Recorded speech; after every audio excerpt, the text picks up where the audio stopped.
സച്ചിയും രേവതിയും എന്നേക്കുമായി വീട് വിട്ടിറങ്ങിയാൽ ശരത്തിനെതിരെ ഞാൻ കൊടുത്ത കേസ് പിൻവലിക്കാമെന്ന് ചന്ദ്രമതി പറയുമ്പോൾ അമ്മ പരാതി പിൻവലിക്കേണ്ടെന്നും അമ്മയുടെ ഈ സ്വപ്നം ഒരിക്കലും നടക്കില്ലെന്നും രേവതി പറയുന്നു.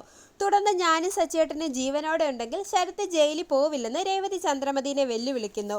പിന്നീട് സച്ചി പലിശക്കാരനെ കണ്ട് 5 ലക്ഷം രൂപ കടമായി ചോദിച്ചെങ്കിലും അത്രയും പണം തരാൻ കഴിയില്ലെന്നും തൽക്കാലം 1.5 ലക്ഷം രൂപ തരാമെന്നും പറയുന്നു. തുടർന്ന് സച്ചി അതിന് സമ്മതിക്കുന്നു.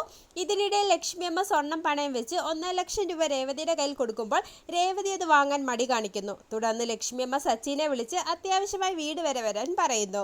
തുടർന്ന് വീട്ടിലെത്തുന്ന സച്ചിയുടെ കയ്യിൽ ലക്ഷ്മിയമ്മ പണം കൊടുക്കുമ്പോൾ പണം വാങ്ങാൻ സച്ചി വിസമ്മതിച്ചെങ്കിലും ലക്ഷ്മിയമ്മയുടെയും രേവതിയുടെയും നിർബന്ധം മൂലം സച്ചി ആ പണം വാങ്ങുകയും നാളെ തന്നെ ഞങ്ങൾ വക്കീലിനെ കാണുമെന്നും ശരത്തിനെ കേസിൽ നിന്ന് രക്ഷിക്കുമെന്നും ഒരാഴ്ചയ്ക്കുള്ളിൽ അമ്മയ്ക്ക് ഞാൻ ഈ പണം തിരികെ തരുമെന്നും ഇപ്പോൾ ഞാൻ ചെയ്യുന്നതെല്ലാം എൻ്റെ കടമയാണെന്നും പറഞ്ഞ് സച്ചി രേവതിയെയും കൂട്ടി അവിടെ നിന്നും പോകുന്നു.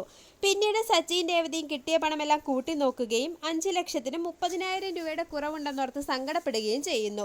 ഇതേ സമയം അവിടെ എത്തുന്ന രവീന്ദ്രൻ നിങ്ങളുടെ വിഷമം എനിക്ക് മനസ്സിലാവുന്നുണ്ടെന്ന് പറഞ്ഞ് 25,000 രൂപ സച്ചിനെ ഏൽപ്പിക്കുകയും സച്ചിനെ രേവതിയെ സമാധാനിപ്പിക്കുകയും ചെയ്യുന്നു.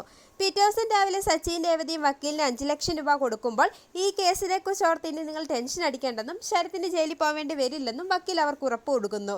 പിന്നീട് ചന്ദ്രമതിയെ കാണാനെത്തുന്ന വക്കീൽ ശരത്തിന്റെ കേസിനെ പറ്റി ചന്ദ്രമതിയോട് സംസാരിക്കുകയും നിങ്ങൾ ശരത്തിനെതിരെ കൊടുത്ത കേസ് പിൻവലിച്ചാൽ നിങ്ങൾക്ക് ഞാൻ നല്ലൊരു തുക തരാമെന്ന് പറയുന്നതും കാണിച്ച് എപ്പിസോഡ് അവസാനിക്കുന്നു.